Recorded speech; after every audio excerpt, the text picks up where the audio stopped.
Bismillahirrahmanirrahim. Bismillahirrahmanirrahim. Assalamualaikum warahmatullahi wabarakatuh. Alhamdulillahil malikil muta'al, al-munazzahi 'anil syuraka'i wal amthal, alladzi ja'alana asy-syahra sahral istiqlal. Asyhadu an la ilaha illallah wahdahu la syarika lah, syahadatun tuslihul qalba wal lisana min fasadil af'al.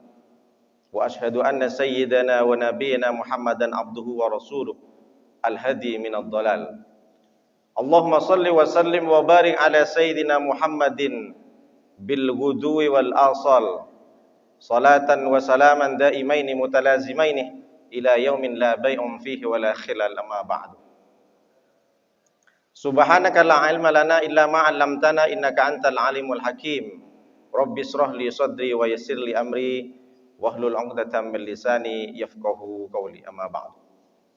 Yang sama-sama kita hormati para pengurus dan yayasan, staf yayasan dari Baitus Salam, Masjid Baitus Salam Adira Garden, imam, para asatid, para ulama, para pemimpin, para kepala suku di daerah sekitar perumahan Adira Garden ini, saya tak bisa sebutkan satu persatu. Dan yang terpenting, yang paling dimuliakan oleh Allah, semua yang hadir jamaah salat subuh sampai ikut kajian sampai di surga nanti. Amin ya rabbal alamin. Bapak-bapak yang dimuliakan oleh Allah Subhanahu wa taala, dalam kesempatan kali ini saya ingin menyampaikan satu hadis. Hadisnya ada 3 penjelasan. Kalau sempat putus waktunya kita bahas sampai 3, kalau tak putus 1 saja. Hadis ini datang dari An Abi Dzar Jundub bin Junadah wa an Abi Ya'la Mu'ad bin Jabal, an Abi Abdurrahman Mu'ad bin Jabal. Hadis ini diriwayatkan langsung dari 2 sahabat sekaligus. Yang pertama dari Abi Dzar, sebutannya Abi Dzar Al-Ghifari. Nama aslinya Jundub bin Junadah. Abu ini julukan. Saya sebenarnya mau juga dipanggil Abu, cuma takut orang kepleset pula dibilang Abu Jahal, Abu Lahab. Jadi nama Nuruddin saja. Apalagi di Indonesia ada juga abu-abu kan. Entah abu-abu apa. Saya tak sebutkan di sini. Sebutkan nanti diserang pula sama pendukungnya. Masuk ke YouTube pula. Jadi kunyah nama anaknya itu Dzar, Abi Dzar Al-Ghifari. Nama aslinya Jundub. Kenapa dia dibilang Al-Ghifari? Karena beliau itu dari kampung Bani Ghifar. Jadi di Mekah itu ada kampung namanya Bani Ghifar. Abi Dzar ini masuk Islam bukan karena didakwah oleh Nabi, bukan karena diajak oleh sahabat lain. Tapi Abi Dzar masuk Islam karena kecerdasannya. Di kampung Bani Ghifar, setiap kampung, setiap RT lah kalau sekarang, setiap RT itu memiliki berhala masing-masing. Ada Lata, Uzza, ada Manat, ada Jibti, ada Togut. Nah, satu hari Abi Dzar ini, si Jundub ini pergi ke tempat sembahyangnya, bawa sesajen, bawa susu kambing. Dibawa susu kambing, ditaruh di depan berhala. Kemudian macam berzikirlah gitu, lama dia nungguin. Kok tak dimakan-makan lah susu kambing ini sama Tuhan nih. Lalu berselang beberapa jam kemudian datang guguk anjing. Diminumlah susu kambing itu sampai habis. Setelah minum mundar-mandir si anjing itu mengelilingi berhala, lalu kemudian dia kencing, diangkat kakinya, dikencingin pula berhala. Kata si Abi Dzar, dia berpikir lama. Makanya kenapa di Al-Qur'an banyak kalimat afala ta'qilun, afala tatafakkarun. Apakah kau tak berpikir dengan dunia ini? Kau tak berpikir dengan matahari ini? Allah menyuruh kita selalu berpikir, gunakan akalmu. Kenapa? Karena dengan akal itu kalian bisa dibedakan antara hewan dan manusia. Akhirnya Abi Dzar berpikir, lalu bagaimana dia bisa menolong aku sementara dia tidak bisa menyelamatkan susu kambingnya? Kemudian dia dikencingi oleh anjing, dia diam saja. Maka setelah itu dia berpikir dapat hidayah, dirusaklah si berhala itu. Ini tak betul, ini bukan Tuhan saya. Karena dia turun-temurun, diajarkan bapaknya, bapaknya diajarkan kakeknya. Lalu kemudian dia cari Nabi Muhammad. Pergi ke Haramain, ketemu dengan Nabi Muhammad, bersyahadat. Artinya apa? Bahwa hari ini kalau ada orang yang masih menyembah berhala, menyembah selain Allah karena dia tidak menggunakan akalnya. Karena kalau dia menyembah dengan sesuatu yang nampak misalkan, atau tak bisa memberikan manfaat, maka dia justru dangkal akal pikirannya. Kenapa? Itulah yang diajarkan oleh Allah di surat Al-Baqarah. Sebelum kita melaksanakan sholat, alladzina yu'minuna bil ghaibi. Orang-orang yang beriman itu adalah beriman kepada perkara gaib. Wa yuqimunas shalah. Sebelum kita melaksanakan sholat, luruskan akidahmu, keyakinanmu. Karena ketika kita sholat, kita percaya kepada gaib. Sampai sekarang kalau ditanya, nampak enggak Allah sama kita? Tak nampak. Malaikat nampak atau tak nampak? Tak nampak. Surga, neraka, semuanya tak nampak. Tapi kita beriman dan percaya bahwa semua yang tak nampak, yang kita yakini itu ada. Itulah keyakinan. Maka sebelum kita beribadah, luruskan akidahnya. Sama dengan bapak-bapak datang hari ini ke Masjid Baitus Salam, karena keyakinannya kuat, meskipun ngantuk, meskipun banyak pekerjaan, saya lebih memilih duduk di sini. Barang siapa yang duduk, kata Rasulullah, man sholat subah fi jama'atin summa qa'ada, seorang yang sholat subuh kemudian dia duduk, lalu tunggu sampai suruk, sholat rakaat ini kemudian dia sholat 2 rakaat, falahu kanat lahu ka ajri hajjatin, ka hajri umratin tamatan. Kalau sampai suruk nanti, kita sholat 2 rakaat, duduk di majlis dzikir, di majlis taklim ini, maka pahalanya kita seperti dengan umroh tamatan. Kalau bapak-bapak selalu ikut pengajian majlis kajian subuh ini terus, maka 1 kali ikut kajian subuh sampai suruh kita sholat 2 rakaat, maka pahala kita mendapatkan umroh tamatan. 3 kali Rasulullah menyampaikan. Umrohnya sempurna. Kalau kita umroh menghabiskan uang 30 juta, belum tentu kita mabrur. Tapi ini jelas mabrur. Maka jangan pernah berhenti bapak-bapak untuk ikut kajian subuh majlis taklim. Siapapun kiainya, siapapun ulamanya, siapapun ustadznya. Maka si Abi Dar, dia masuk Islam, akhirnya dia menjadi sahabat Rasulullah SAW. Lalu yang kedua, riwayat ini datang dari Abi Abdurrahman. Nama anaknya Abi Abdurrahman. Nama aslinya namanya Mu'ad bin Jabal. Mu'ad bin Jabal ditugaskan oleh Rasulullah SAW sebagai Baitul Mal. Dia sebagai Basnas, kalau istilahnya kalau sekarang. Amil zakat. Dia ngurus anak-anak ngaji. Dia ngurus masjid. Dia ngurus musola-musola. Di tempat-tempat majlis-majlis pengajian anak-anak. Lalu kemudian satu ketika Mu'ad itu diberikan wasiat pesan oleh Rasulullah. Sebelum Rasulullah menyampaikan amalannya, wasiatnya kepada Mu'ad. Mu'ad, aku sangat menyayangimu. Sampai 3 kali. Ditepuk pundaknya. Karena si Mu'ad ini kan sibuk ngurusin amil zakat dan segala macam. Lalu kemudian Rasulullah SAW menyampaikan, usika ya Mu'ad. Hari ini aku akan berwasiat kepadamu ya Mu'ad. Apa wasiat Rasulullah? La tada'annah fi duburi kulli sholatin. Jangan sampai kau tinggalkan setelah sholat. Doa ini aku ajarkan kepadamu. Maka Rasulullah membaca doanya yang sering kita baca. Allahumma a'inni ala dzikrika wa syukrika wa husni ibadatik. Itu doa yang diajarkan Rasulullah kepada Mu'ad bin Jabal. Biar Bapak tahu, ternyata doa itu asal usulnya dari mana? Dari Mu'ad bin Jabal. Maka apa artinya itu? Allahumma a'inni. Kalau bersama-sama, imam dirubah ke mutakallim ma'al ghair. Kalau nahwu itu. Kalau diri sendiri, mutakallim wahdah. Kepada diri sendiri. Kalau kepada orang banyak, mutakallim ma'al ghair. Kata ilmu nahwu, kata grammar bahasa Arab. Allahumma inna ala dzikrika wa syukrika wa husni ibadatik. Ya Allah, aku memohon kepadamu, ini tolonglah aku ya Allah.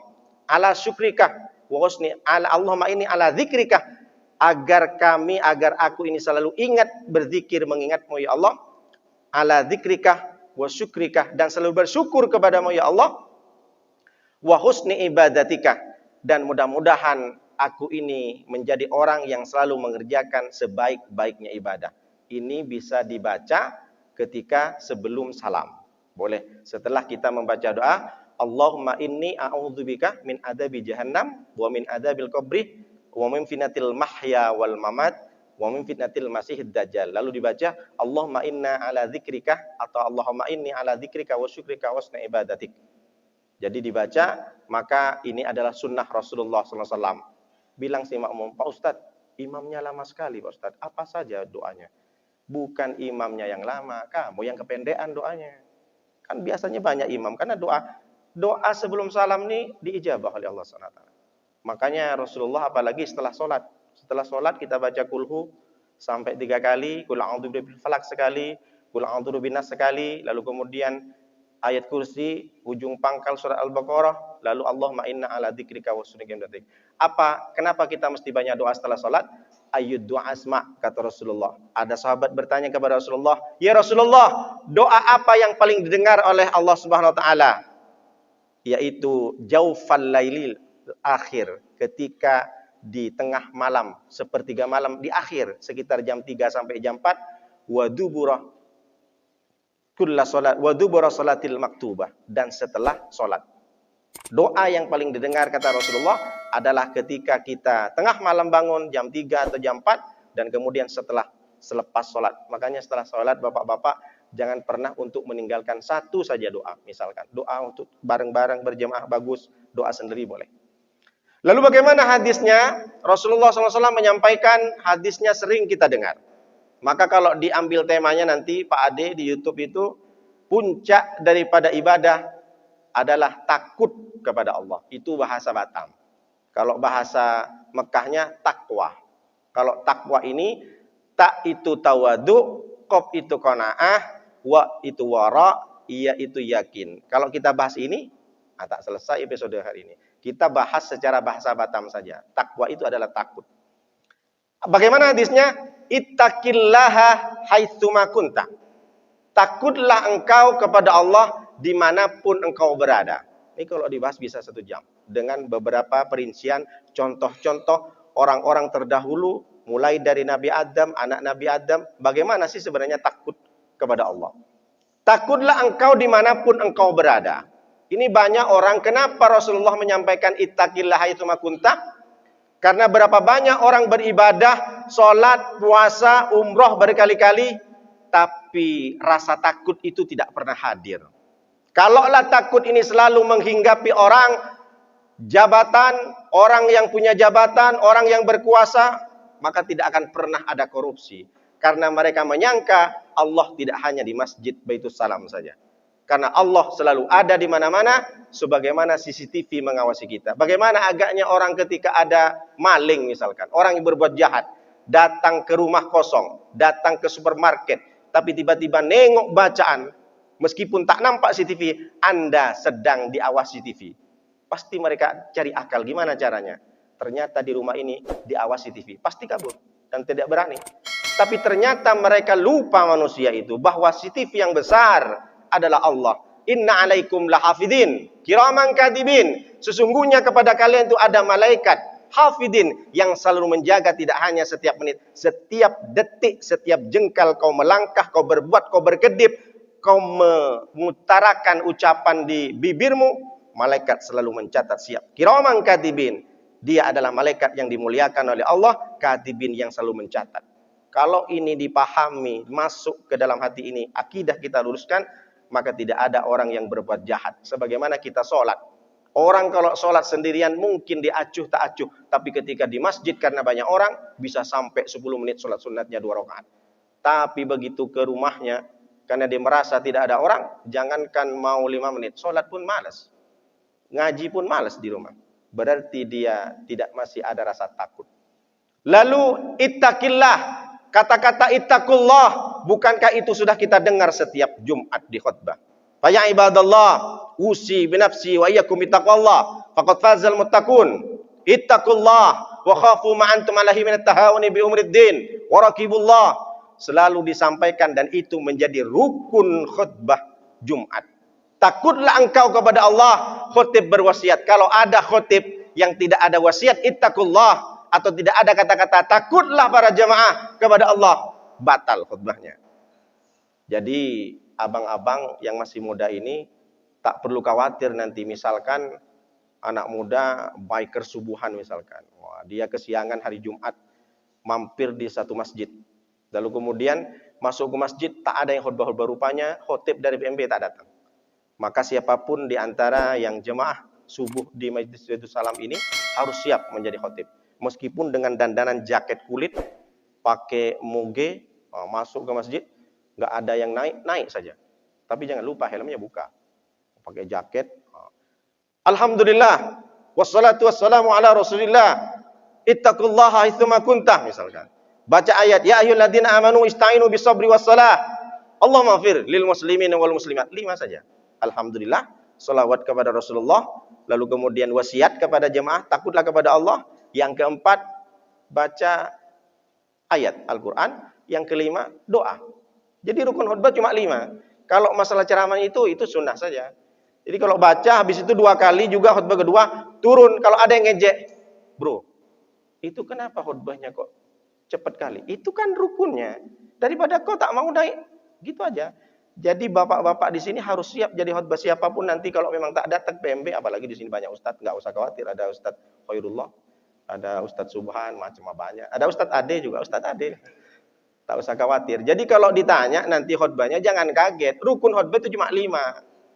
Alhamdulillah, sholawat, ayat Al-Quran, wasiat, ittaqullah, lalu kemudian doa. Jadi takutlah kalian kepada Allah menjadi rukun sahnya khutbah. Begitu pentingnya kita diingatkan oleh Rasulullah setiap Jumat kita mendengar. Lalu apa sebenarnya takut itu? Takut itu adalah inti daripada ibadah. Puncak daripada adalah takut kepada Allah. Inna sholata tanha anil fahsya'i wal munkar. Sesungguhnya sholat itu mencegah fahsya, dosa yang ada indikasi zina. Wal munkar, dan perkara mungkar. Kalau ada orang sholatnya baik, bertahun-tahun dia sujud, bahkan duha, bahkan tahajud, tapi ternyata dia masih main judi, mohon maaf, main skater, main gaple, kalau ada taruhannya judi juga. Jangan dikira judi itu cuma di jackpot aja. Masih suka nengokin bini orang, alamat nengokin. Apalagi dirayu-rayu misalkan. Berarti tidak berhasil sholatnya. Karena kalau sholat sudah baik, berarti dia bisa mencegah. Sama dengan haji. Faman farada bihinnal hajjah fala rafatha wala fusuqa wala jidal. Orang berkali-kali umrah, tapi pulang ke Indonesia, dia masih berlanjut dengan judinya, masih berlanjut dengan bencinya, masih berlanjut dengan permusuhannya, masih berlanjut dengan maksiat-maksiat yang lainnya. Berarti tidak berhasil umrohnya. Haji, umroh, kemudian sholat berhasil kalau dia ada perubahan. Dia menghindar, takut kepada Allah. Takut tidak hanya di dalam sholat. Takut yang paling sebentar ketika sholat, paling sekitar 3 menit, 5 menit. Dari saking takutnya diajarkan oleh Rasulullah, tidak ada orang sholat Allahu Akbar kemudian nengok, wih banyak kali orang di situ. Tak ada orang seperti itu. Di sholat kita sekitar 3-5 menit, kita diajarkan bagaimana kita diam, tak boleh bergerak, tak boleh noleh-noleh. Berarti kita takut kepada Allah. Itu yang dimaksud dengan takut kepada Allah. Ada yang lebih panjang lagi, puasa. Berapa jam kita takut untuk tidak membatalkan puasa? Dari mulai fajar sampai berbuka maghrib, kita diajarkan oleh Rasulullah, oleh Allah melalui Rasulullah, kita harus takut. Takut apa? Takut jangan sampai kita ngorek-ngorek kuping. Takut jangan sampai ada air masuk jangan sengaja. Takut kita makan, takut kita, bahkan kita takut tak boleh nengok sesuatu yang dibenci oleh Allah. Dari mata, maksiat mulut. Takut kita berkata-kata kotor. Kita diajarkan lebih lama dari sholat. Naik sedikit lagi sehari. Ada lagi yang lebih lama lagi. Ketika kapan? Ketika kita sudah haji. Lebih banyak lagi, sekitar 40 jam. 48 jam. Kita diajarkan bagaimana kita takut dengan Allah. Takut batal hajinya. Mulai dari tanggal 8, 9, 10 bulan Dzulhijjah. Setelah lempar jumroh pagi-pagi, apalagi kita sudah pakaian ihram, kita diajarkan oleh Rasulullah jangan sampai batal ketika sudah kita pakaian ihram. Tak boleh membunuh, tak boleh congkel-congkel habis makan daging onta misalkan. Lalu kemudian ada sisa dicongkel, batal. Tak boleh ngupil, karena kalau ngupil nanti keikut juga rambut, bulu hidungnya, batal. Takut nanti pakai sampo, tak boleh pakai wewangian. Jangan sampai dibuka pakaian ihram. Kalau sudah pakai ihram, apalagi yang umroh. Ini true story. Orang sudah pakai umroh, orang sudah pakai ihram, lalu kemudian dia masih belum sampai ke, kan kalau dari Batam mau ke Mekah, dulu tidak ada ke Madinah, dia pakai ihramnya di Yala'lam. Jadi mungkin di pesawat. Kemarin saya umroh itu pakai ihram di pesawat. Setelah sudah pakai ihram, kita harus takut kepada Allah. Takut apa? Takut jangan sampai batal. Karena kalau batal, denda. Sampai kita garuk-garuk rambut, rontok, batal. Kalau sudah batal, denda. Ada true story para jemaah ini. Lalu kemudian setelah pakaian ihram sampai ke hotel, lalu setelah di hotel dia buka, ganti baju, pakai jaket yang laki-laki. Yang perempuan pun sambil ngobrol di hotel sambil makan, dibuka jilbabnya. Macam rambutnya udah macam Mbak Lampir. Saya tegur, "Ibu, kenapa sudah dibuka jilbabnya? Kan belum tahu." "Aduh, gerah Pak Ustadz." Yang laki-laki pun pakai jaket.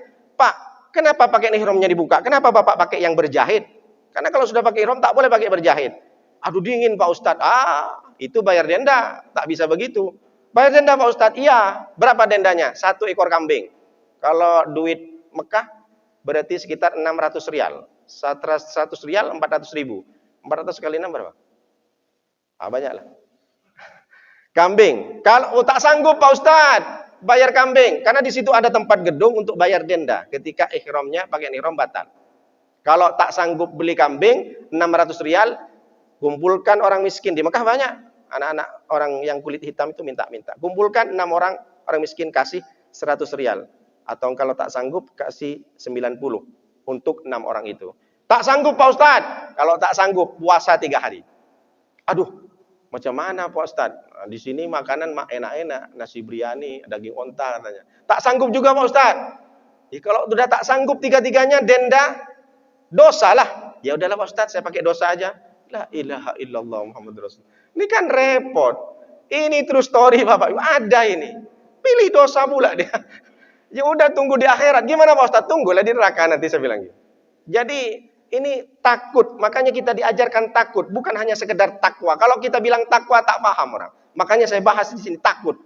Ketika kita beribadah, takut batal. Itulah kenapa Rasulullah SAW mengajarkan ittaqillah haitsu ma kuntah. Dimanapun kalian berada, takutlah kepada Allah Subhanahu wa Ta'ala.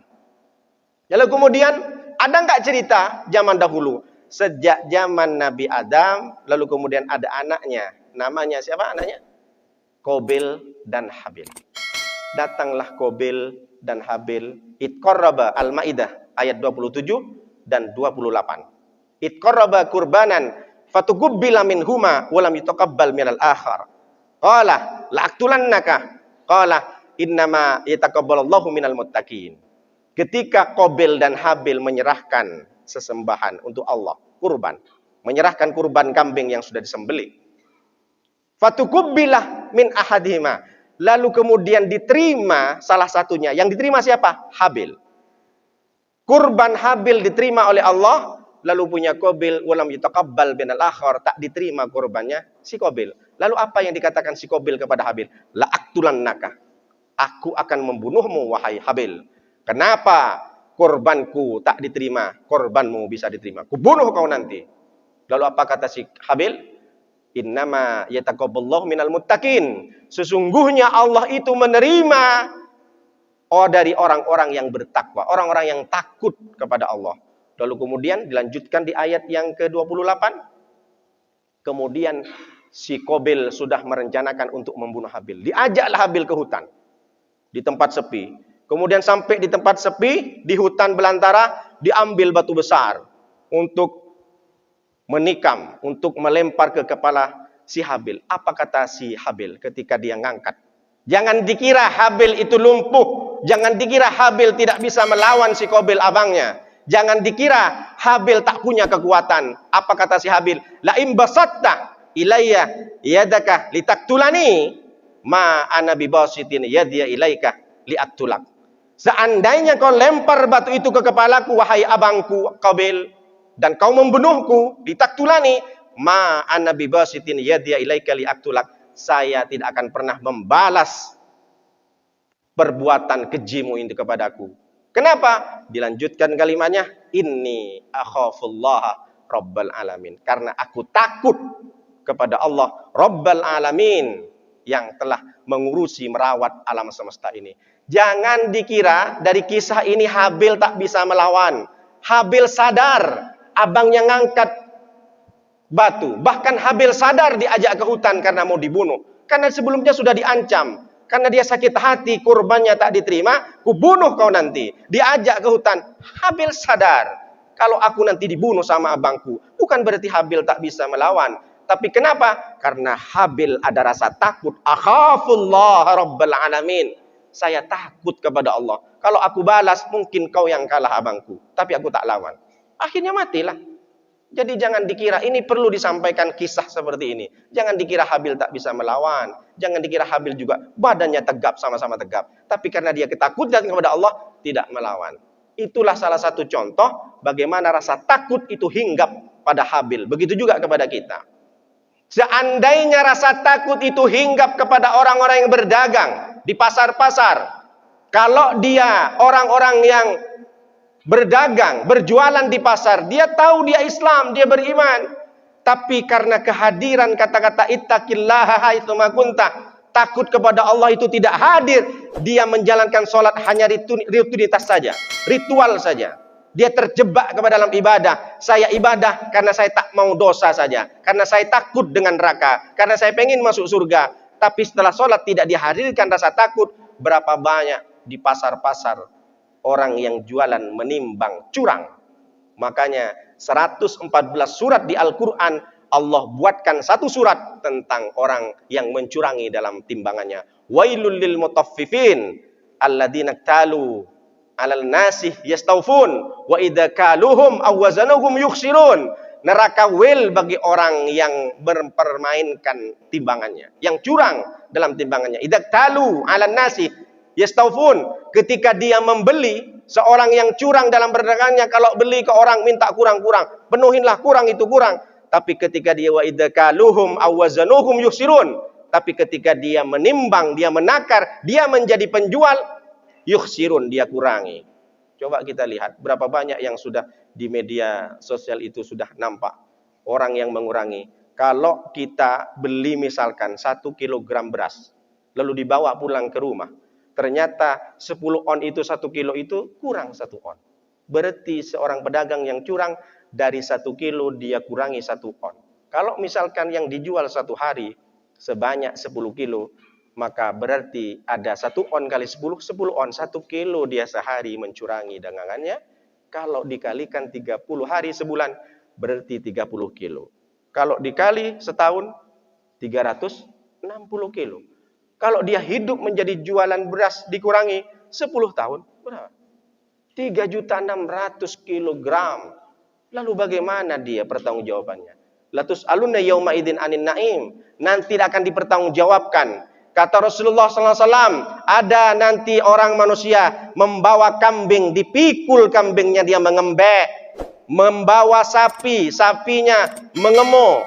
Membawa unta, untanya, kalau unta apa Pak? Melenguh ya? Melenguh lah. Kalau kuda meringkik. Dia dibawa, dipikul. Dari saking beratnya, dia susah sampai ke Sirat. Apalagi dia mau meliti Sirat. Belum diinterogasi, dia sudah capek dengan keringatan karena kambingnya lebih besar dari badannya. Begitu juga nanti akan ada orang yang memikul expander, memikul Pajero, memikul Avanza. Kok bisa begitu Ustaz? Plat merah. Kenapa? Tak sesuai dengan SK. SK-nya tengok di situ. Untuk kerja, untuk menyebar sembako ke orang-orang miskin. Dipakai jalan-jalan sama keluarganya. Akhirnya karena tak mau tahu, diganti plat hitam. Setelah dicek plat merah rupanya. Dipikul nanti Bapak. Emang ada hadisnya? Ini kan kias. Jangan pula Ustadz hoak katanya. Mana ada hadis expander sama Avanza? Dipikul nanti. Maka kita harus amanah. Dikasih jabatan, dikasih operasional. Hati-hati, nanti akan kita pikul. Makanya dulu emak saya, meskipun tidak S1, meskipun tidak SMA, SMP dia. Dulu saya setelah pulang main dari tetangga, bawa mainan kecil, mobil-mobilan. Lalu dimarahin sama emak saya. Dari mana kau dapat Nur? Saya dulu waktu kecil namanya Nur. Kan Nuruddin, dipanggil Nurnya. Dari mana kau dapat ini Nur? Di halaman rumah kawan, Mak. Balikkan. Kenapa maknya? Nanti kalau sudah kamu mati, di hari kiamat, mobil kecil itu besar nanti. Kau pikul nanti. Saya nggak paham dari dulu. Rupanya memang ada. Di Al-Quran pun, Al-Imran ayat 161. Memang tak bicara masalah mobil-mobilan. Wa may yaghlul ya'ti bima ghalla yaumal qiyamah. Barang siapa yang mencurangi, menilap mengambil bukan haknya. Ya'ti bima ghalla yaumal qiyamah. Dia akan datang di hari kiamat menghadap kepada Allah membawa barang yang dicuranginya. Hati-hati. Kalau bukan miliknya sendiri, jangan diambil. Kalaupun memang nemu di jalan besar, jalan umum, itu juga tak boleh diambil karena itu terindikasi dengan syubhat antara halal dan haram. Pak Ustadz, itu halal atau haram? Haram. Halam aja lah Ustadz, halal sama haram tak bisa. Kalau bukan milik kita jangan diambil. Kalau kita sentuh, kita umumkan. Nemu duit 500.000 di tempat di jalan umum, jangan ambil. Kalau diambil berarti bertanggung jawab untuk mengumumkan selama 40 hari. Diumumkan siapa yang kehilangan uang di dalam koper begini-begini, kopernya warna ini, silahkan ke rumah saya. Kalau tak mau bertanggung jawab, jangan diambil. Tapi sayang Pak Ustadz, rezeki dari Allah. Takdir ini Pak Ustadz. Gak bisa begitu. Ini namanya subhat. Paman ittaqas subhat, faqad istabro'ah lidinihi wa irdihi. Barang siapa yang menghindar dari perkara subhat, sungguh dia akan selalu menjaga kehormatan dirinya dan kehormatan agamanya. Makanya dulu kenapa turun ayat wailul lil mutaffifin? Karena ada orang Yahudi ketika dia membeli bawa takaran panci, ketika dia mau beli dia pukul dari dalam dari atas, bek. Jadi sehingga panjang dia pancinya. Pancinya panjang biar dapat banyak. Tapi ketika dia pas mau jual, dipukul dari bawah. Biar takaran kecil. Jadi kalau ada orang yang sifatnya penjual seperti ini, 11-12 lah sama kafir jahiliyah. Jadi dulu memang sudah ada. Berapa banyak di luar sana. Jadi kalau dari ayat wailul lil mutaffifin, kalau dibuat ayat oleh khotib, wahai para pedagang-pedagang di pasar, berhentilah untuk mencurangi timbangannya. Berhentilah mempermainkan timbangan. Karena sudah diadakan survei dimanapun berada, timbangan-timbangan sudah dicurangi 1 on. Ada cuma timbangan Pak Ustadz. Ada nggak Pak Ustadz timbangan yang tak dicurangi? Ada. 1 aja itu kayaknya di dunia. Timbangan mana? Di posyandu. Timbang bayi, tak mungkin dicurangi.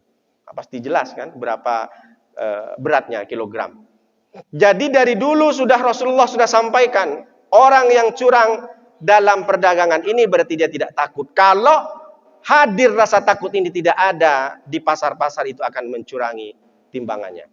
Begitu Rasulullah SAW menyampaikan.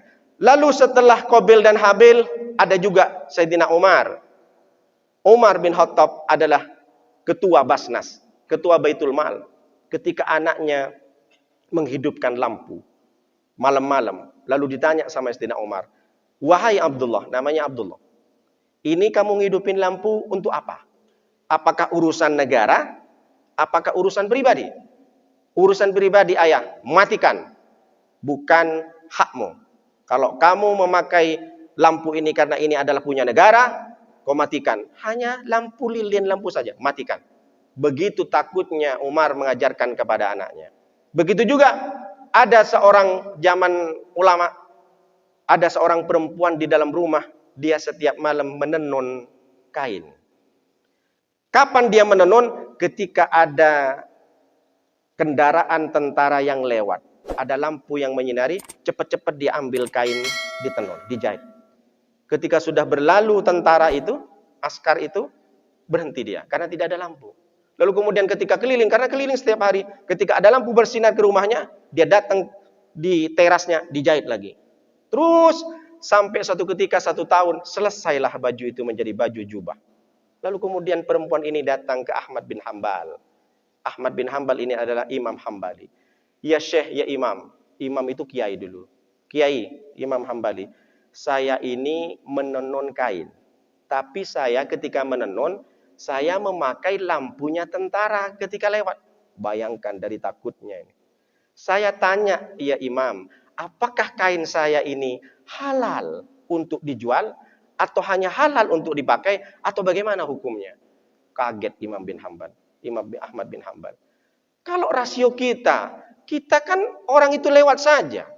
Halal lah bagi kita kan. Itu kalau kita mengentengkan. Kalau sekarang bukan lampu tentara, 100 watt dipakai sama mesin-mesin gensetnya. Kalau sudah dapat operasional. Artinya apa? Lalu ditanya sama Ahmad bin Hambal, ya perempuan, kamu siapa? Saya adiknya Bisri Al-Hafi. Masya Allah. Ternyata dia adik gurunya. Gurunya namanya Bisri Al-Hafi, punya adik perempuan. Begitu takutnya diajarkan oleh abangnya yang ulama besar. guru dari segala guru dari segala imam. Makanya pantas dari kemarin aku lihat rumahmu itu bercahaya padahal tidak ada lampu. Ada cahaya nur. Luar biasa. Itu orang dahulu. Sebenarnya kalau dipikir ilmu mereka dengan ilmu kita sama. Seorang perempuan ini tak punya ilmu, tak pintar seperti Nuruddin misalkan. Tidak pintar seperti bapak-bapak di sini. Dia hanya orang biasa. Tapi dia bisa menghadirkan rasa takut kepada Allah. Kenapa? Karena ilmunya menjadi barokah kepada dia. Punya ilmu, menjadikan ilmunya dia takut kepada Allah. Innama yasyallah min ibadihil ulama. Sesungguhnya orang yang takut kepada Allah adalah orang yang berilmu. Kalau hari ini ada orang yang mendapatkan ilmu setiap hari, dia mendapat kajian, tapi tidak merubah dia menjadi takut kepada Allah, berarti ada yang konslet di dalamnya. Saya tak bilang siapa di sini. Ini hanya perumpamaan saja. Artinya begitu takutnya dia, sehingga dia hati-hati. Itulah yang diajarkan oleh Rasulullah. Lalu ada yang ketiga, imam besar. Imam madhab kita, namanya aslinya Muhammad bin Idris bin Abbas bin Utsman bin Syafi'i, atau kita kenal dengan Imam Syafi'i. Apa yang dia lakukan? Satu ketika dia mengadu kepada gurunya Waqi' bin Jarrah. Syakautu illa Waqi'in su'a hifdhi fa arsadani ila tarkil ma'asi wa akhbarani bi annal ilma nurun wa nurun la yuhda lil 'asi. Kata Imam Syafi'i, aku mengadu kepada Waqi' guruku bin Jarrah. Su'a hifdhi, hafalanku kacau. Kenapa aku tak bisa menghafalkan hadis? Kenapa aku tak bisa menghafalkan tafsir Al-Quran? Kata Imam Syafi'i. Mengadu kepada gurunya. Maka si Waqi' gurunya ini, guru Imam Syafi'i, fa'arsyadani ila tarkil ma'asi. Dia memberikan petunjuk kepadaku, tinggalkan maksiat apapun bentuknya. Kenapa? Wa akhbarani bi annal ilmah nurun wa nurun la yuhda lil 'asi. Karena sesungguhnya ilmu itu adalah cahaya. Cahaya dari Allah itu akan masuk ke manusia kalau manusia itu tidak bermaksiat. La yuhda lil 'asi. Cahaya Allah tidak akan diberikan kepada orang yang bermaksiat. Begitu takutnya Imam Syafi'i mengecek kepada dirinya sendiri, apa kira-kira maksiat aku? Padahal aku tak pernah bermaksiat yang besar. Diteliti oleh Imam Syafi'i. Begitu orang-orang terdahulu bagaimana dia takut, menimbulkan rasa takut kepada Allah Subhanahu wa ta'ala. Ini yang dimaksud dengan ittaqillah haitsuma kunta. Takut dimanapun engkau berada. Tidak hanya di dalam sholat saja. Jangan sampai kita terjebak kepada sholat. Jangan sampai kita terjebak kepada ritual umroh dan haji. Tapi pulang kita masih kembali lagi. Begitu banyak orang-orang perempuan, saya tak menyebut siapa, umroh dia. Setelah pulang nangis dia di depan Ka'bah sambil mengatakan labbaik Allahumma labbaik labbaik la syarika lak labbaik. Pulang ke Indonesia, masuk kantor pakai tank top lagi. Udah buka jilbab, pakai rok pendek. Kenapa kau sudah haji? Kenapa kau pasti rok pendek? Ini tuntutan pekerjaan Pak Ustaz. Profesionalisme dalam bekerja. Kok bisa begitu Pak Ustaz? Kan Pak Ustaz yang ngajarin. Pakaian boleh rok mini, baju tank top, tapi yang penting hati nih Pak Ustaz. Takwa di sini, mana bisa kayak gitu? Takwa ini di sini Pak Ustaz, bukan di sini katanya. Pinter pula ngajarin pula sama saya. La ilaha illallah, saya bilang gitu. Ini harus profesional Pak Ustaz. Mau tidak mau, yang penting bagaimana coba Pak Ustaz? Nengok orang berjilbab pakai cadar, tapi hatinya busuk, gimana Pak Ustaz? Salah, ini pikirannya sungsang. Padahal Rasulullah sudah menyampaikan, ala inna fil jasadi mudghatan idza salahat salahal jasadu kullu wa idza fasadat fasadal jasadu kullu ala wahyal qalb. Ingatlah di dalam badanmu itu ada segumpal daging. Kalau daging ini rusak, maka rusak semuanya. Kalau daging ini baik, maka baik semuanya. Ingatlah, daging itu namanya qalb, qalbun, hati. Kalau diterjemah ke bahasa Inggris namanya heart, berarti jantung, lebih ke jantung. Jantung kalau sudah masuk racun, maka dia tidak bisa berfungsi, darah kena stroke, kena jantung koroner, kena diabetes meletus, karena jantung sudah tidak berfungsi lagi. Kalau hatinya baik, maka tentu kau bisa tutup aurat. Jangan dikira takwa, takut itu di hati. Kalau sudah nampak kau buka aurat, berarti kau hatinya tak baik. Jangan dibolak-balik. Kadang ada ibu-ibu, kenapa Bu? Anaknya tak pakai jilbab. Biarinlah Pak Ustaz, enggak pakai jilbab. Yang penting tak pacaran. Daripada anak tetangga pakai jilbab pacaran, lebih baik mana? Lebih baik mana? Kata Pak Ustadznya, iya juga ya katanya. Yang nanya salah, yang jawab salah, yang dengerin pun keliru juga, sungsang juga semuanya. Dua-duanya salah. Yang bagus itu nutup aurat, ya tak pacaran. Ini kadang dibanding-bandingkan, yang penting hatinya. Kalau sudah nampak tak buka aurat, berarti hatinya tak baik. Kalau nampak dia orang masih berjudi, hatinya tak baik. Jangan dikira, yang penting saya berjudi daripada saya ganggu tetangga. Dia memang tak bermaksiat Pak Ustadz, tapi ganggu tetangga sama, dua-duanya salah. Jangan dianggap itu sama rata. Ini yang harus disampaikan. Makanya berapa banyak hakim-hakim yang tidak takut dengan Allah. Bagi yang takut, mungkin Pak Hakim datang orang itu. Ada saya ceritakan oleh orang. Anak Pak Hakim itu lagi sedang skripsi di Uni Eropa. Lalu kemudian sudah mau sudah membutuhkan duit sekitar 300 juta. Lalu kemudian datang orang yang punya masalah, punya kasus hukum. Kasus apalah entah macam-macam. Datang bawa duit satu koper. Pak Hakim, tolong nanti dakwaannya jangan terlalu berat. Pak Hakim menolak. Bagi hakim yang takut menolak, tidak mau saya. Kan Pak Hakim lagi butuh duit. Butuh duit karena anaknya skripsi. Tidak mau.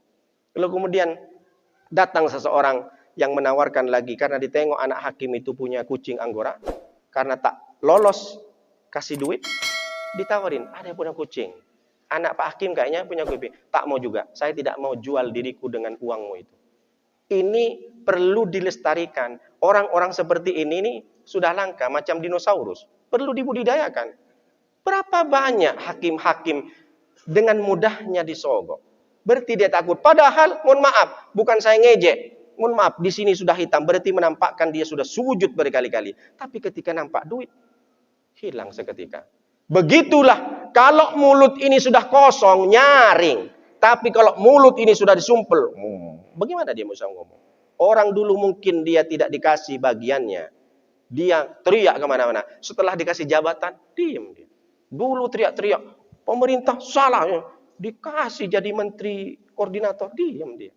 La ilaha illallah. Berapa banyak orang di sana yang mengatakan dia berilmu, dia sholat setiap waktu, tapi tidak ada rasa takut. Kenapa? Dia khawatir dengan rezeki. Dia dijual harga dirinya, dijual agamanya dengan hanya beberapa rupiah. Pak Ustadz, ya, sebentar lagi ada pilkada di Batam dan Kepri dan seluruh Indonesia 2004. 2003 sudah masuk tahun politik. Pak Ustadz, saya mau tanya hukum Pak Ustadz. Iya, ini ada orang mau ngasih duit Pak Ustadz. Berapa?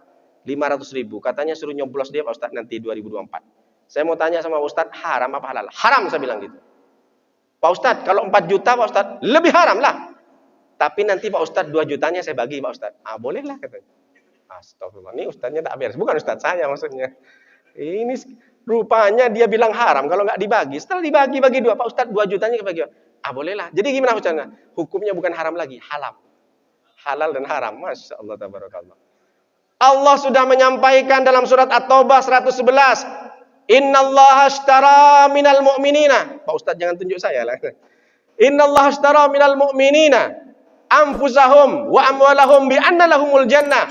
Sesungguhnya Allah sudah membeli dari orang-orang mukmin. Pak Ustadz jangan tunjuk orang mukmin. Oke, ke atas saja. Sesungguhnya Allah sudah membeli dari orang-orang mukmin anfusahum, dirimu, amwalahum, hartamu bi anna lahumul jannah. Allah beli diganti dengan surga. Artinya apa?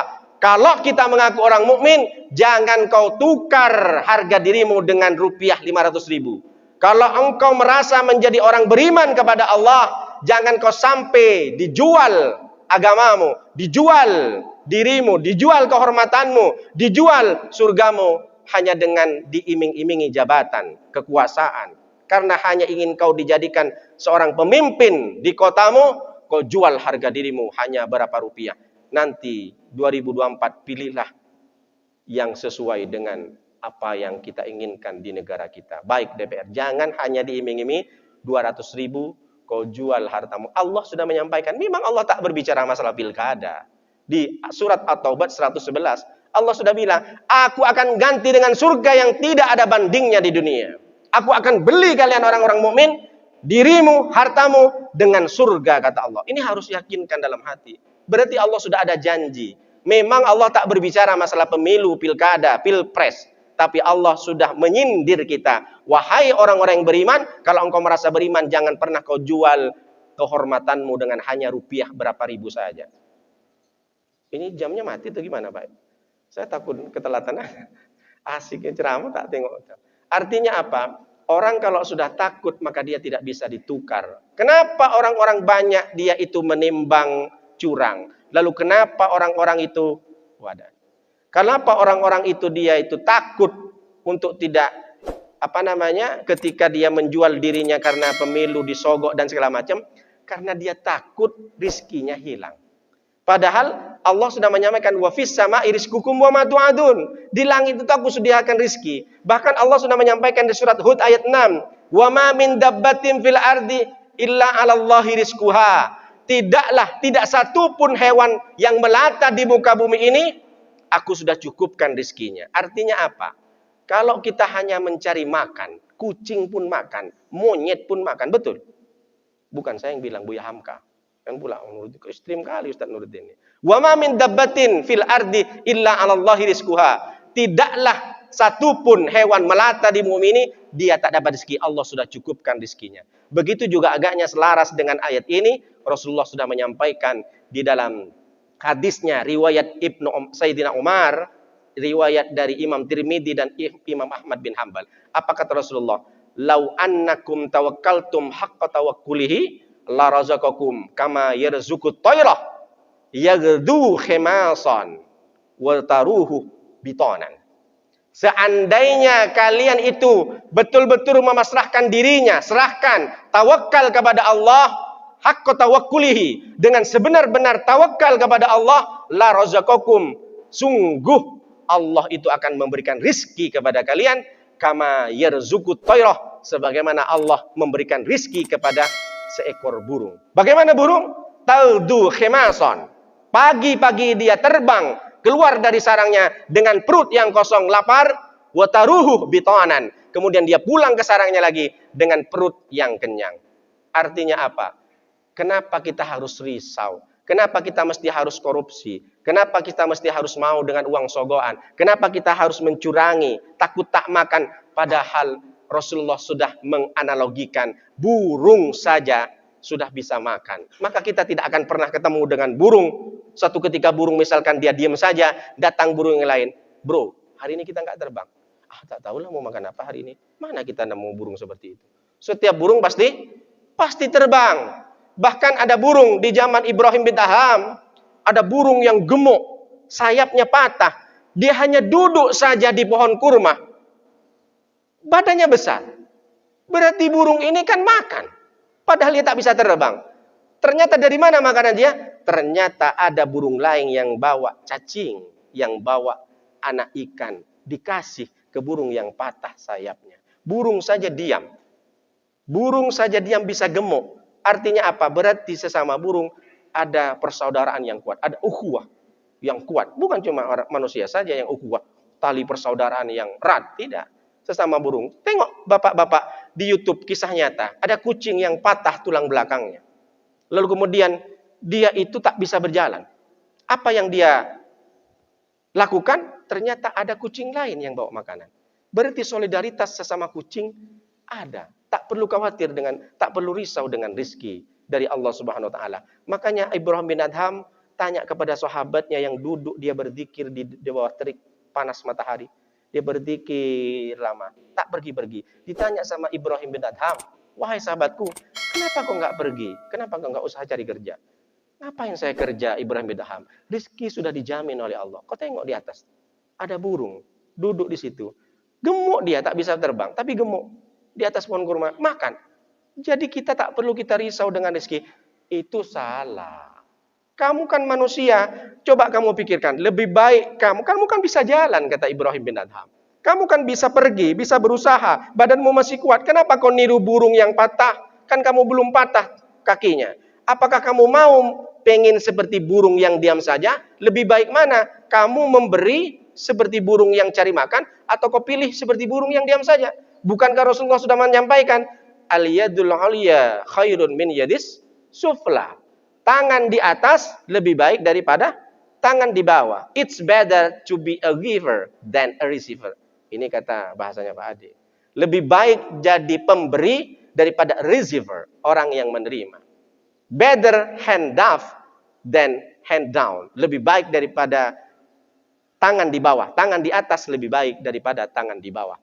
Artinya apa? Kalau kita masih mampu untuk berusaha, silahkan berusaha. Jangan diartikan hadis ini dengan sedemikian rupa karena rizki sudah dijamin Allah, lalu kita tidak mau berusaha, berikhtiar. Doa, ikhtiar, usaha itu adalah al-kasbu, itu adalah sunnah Rasulullah juga.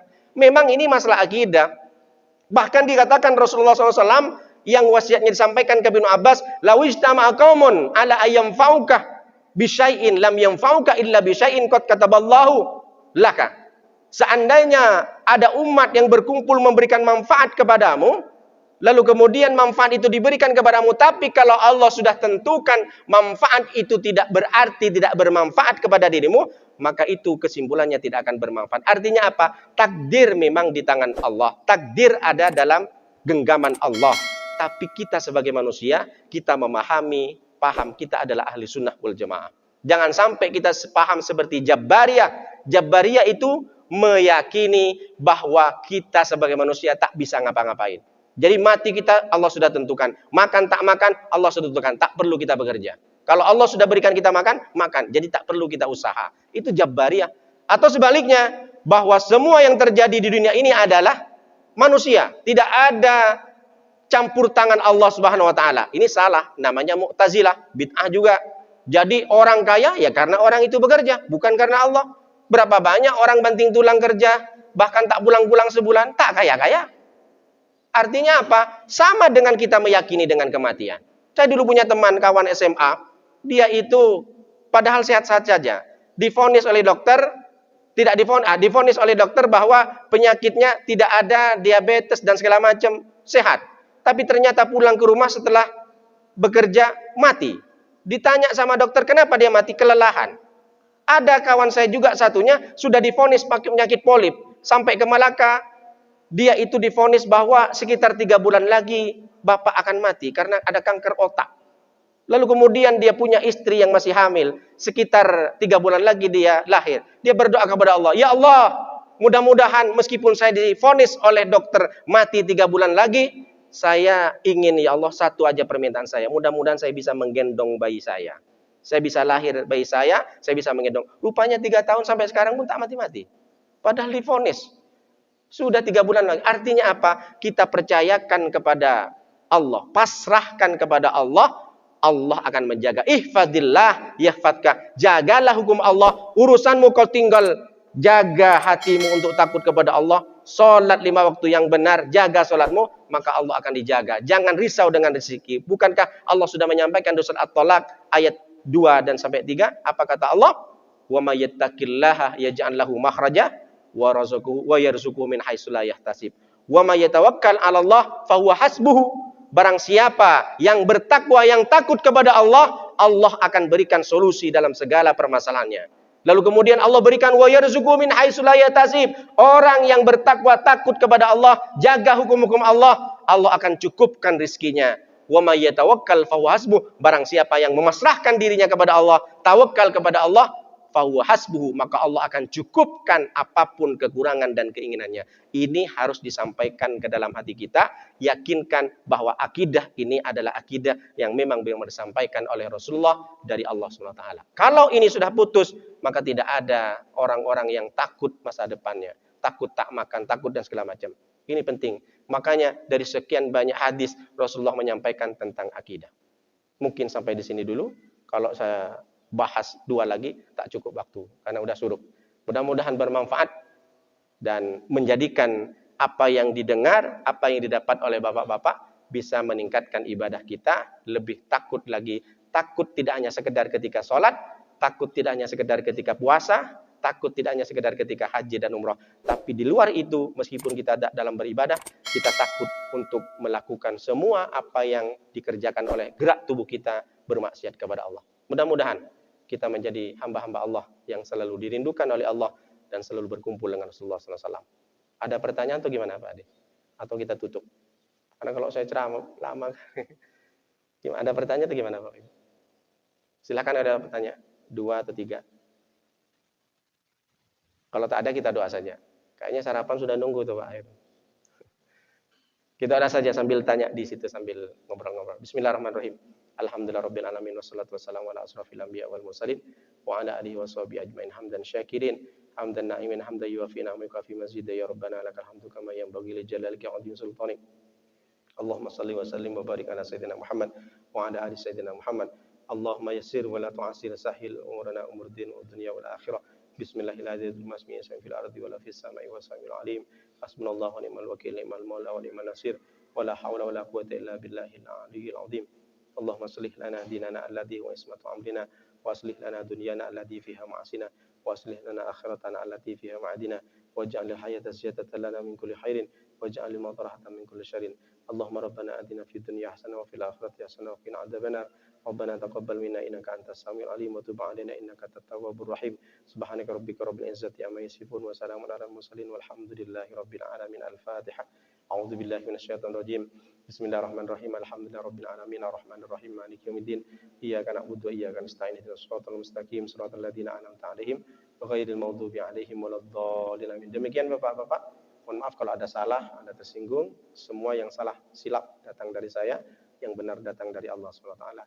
Hadanallahu ilaikum ila tariqil mustaqim. Wassalamualaikum warahmatullahi wabarakatuh.